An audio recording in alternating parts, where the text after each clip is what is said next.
It's been about a little over an hour since I shot that buck. I think it's one of the nice 10s I was after. I've got like 4 different 10-pointers over here this year that every one of them's a shooter, but this particular one is is about the oldest one. So I really hope it worked out. I reviewed the footage up here in the stand. I apologize for all the noise back behind us. As you can tell, we're right up here by a road. It's one of my it's a really good spot. It's been good to me over the years, but just goes to show you, you know, being close to the road is not necessarily a bad thing. But anyways, that deer, he was not stopping. He come into the grunt call, and as you saw, he took one more step and got behind that tree. Now I could see him fine for the shot and everything, but there's a tree right up here. I'm gonna swing around and show you this in a second, right here in front of my stand. And the tree wasn't in front of the deer, it was in front of the camera. So anyways, you know, you could see him pretty good coming up to the shot. He takes one step behind where the camera's blocked, but you can hear it and everything good. So what it was, he was starting to quarter away, and I hit him a little farther back, but you know, he's on a slow walk. He was so spooky, I didn't want to stop him. I was afraid if I bleated at him, he just would take off, and because he was slightly downwind, and I mean, I watched him for a half hour before he come in.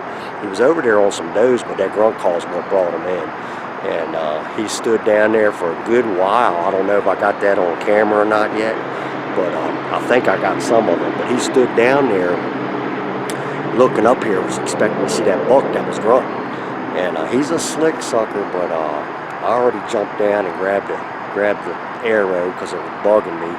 And he broke it off about 10 yards from where I hit him. It whacked something. I'm thinking it cracked that last rib or something going in, but it definitely went on through, went out the other side, and it broke off about that much off the end of the fletching end. And there's blood and hair all over the place right there. So haven't went and looked for him yet. Get ready to get down, and wish me luck.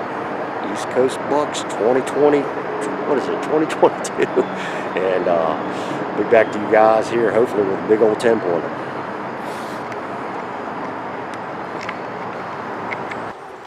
Alright, there's another one of them little rubs that just them spice and 4-pointers rub. You know, them big ones don't rub them big trees.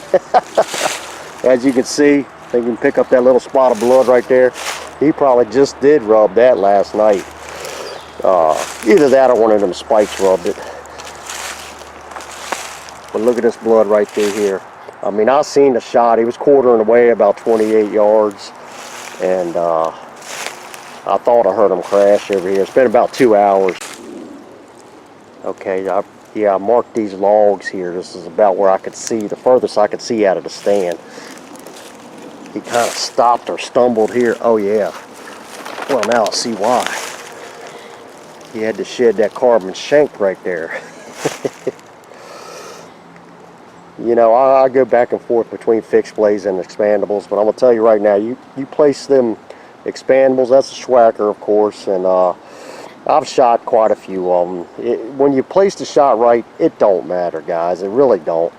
You know, you got to hit them in the right spot. End of story.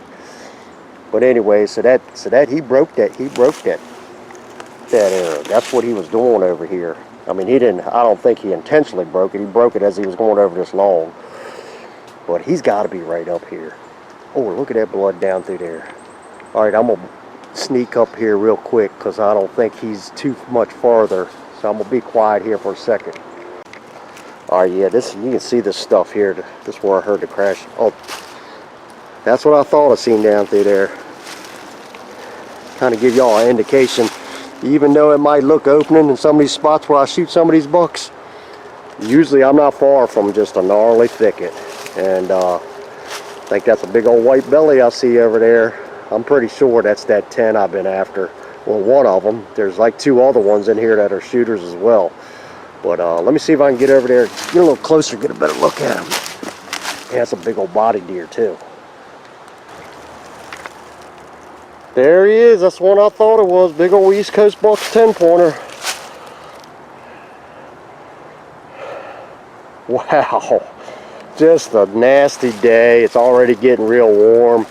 I'm gonna hurry this up because it's only been 2 hours since I shot him, but I shot him just after 9 this morning. It's supposed to get up to like 76 degrees this afternoon.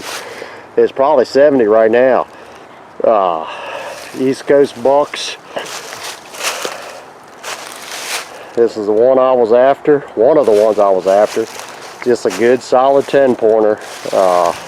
Hunted hard for this deer. This deer, he for one thing, he's old. This deer was a little bit better quality rack last year, but you can see he's got big old head on him. When they get a head on him like that right there, that's a dead giveaway. I mean, his rack was a little better, but you can see that big old Roman nose, and he's got that big old noggin on him. And just a good deer, heck of a deer. I'm so happy.